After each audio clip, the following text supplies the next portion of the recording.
Venezuela విపక్ష నేత మచారో Corina Maria Corina మచారో ఈవిడ గత సంవత్సరం 2025లో నోబెల్ పురస్కారాన్ని అందుకున్నారు. అయితే ఇప్పుడు ఆ పురస్కారాన్ని ట్రంప్ అందజేశారు సార్.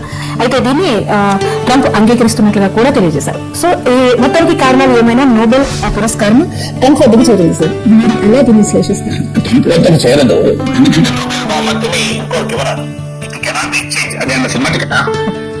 మీకు రైల్వే టికెట్ రాదు, నా రైల్వే టికెట్ ఇంకొకరికి ఇవ్వచ్చా? సో నా ఫ్లైట్ టికెట్ ఇంకొకరికి ఇవ్వచ్చా? నా ఫ్లైట్ టికెట్ నా పేరు మీద బుక్ అవుతుంది. అది ఇందులో అదేమన్నా సినిమా టికెట్ అయితే మీరు అన్నట్టు ఎవరికి వెళ్ళచ్చు. నేను పక్క పేరు ఇంకొకరికి ఇస్తే సినిమా టికెట్ సినిమా రావచ్చు. కానీ ఇచ్చేవారికన్నా తీసుకునేవారికన్నా సిగ్గుండాలి. ఇచ్చేవారికి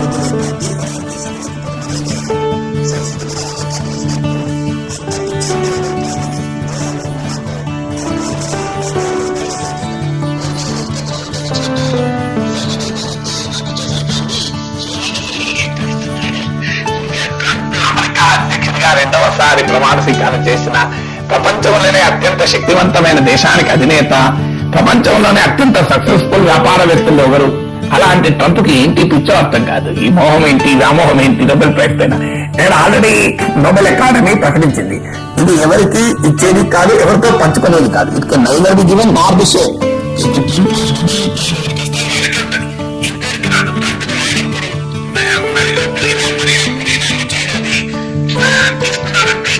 రాలేదు అని ఇంకెట్లా బయటపడుతుంది. ఇప్పుడు తనకు నగలు ఎవరుకోండి, పెళ్లికి మీద ఆర్టిఫిషియల్ నగలు వేసుకొని పోయినా కూడా ఎవరికి తెలియదు, సగం మంది ఎక్కువ మంది గుర్తుపట్టరు.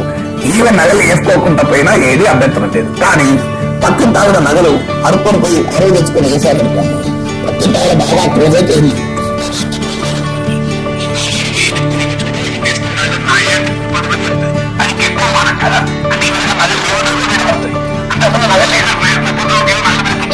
చాలా సింపుల్. ఇది నవే అలంకారానికి పోదు కనుక 10 మంది మెచ్చుకునే అవకాశం ఉంటుంది. ఇప్పుడు అది కూడా పోతుంది. సో ఈమెకు నగలు ఇచ్చాము 10 మంది చెప్పింది అనుకోండి. ఇప్పుడు నా నగలు చూస్తున్నా మెడలో నాదే, మా మెడలో చెప్పింది.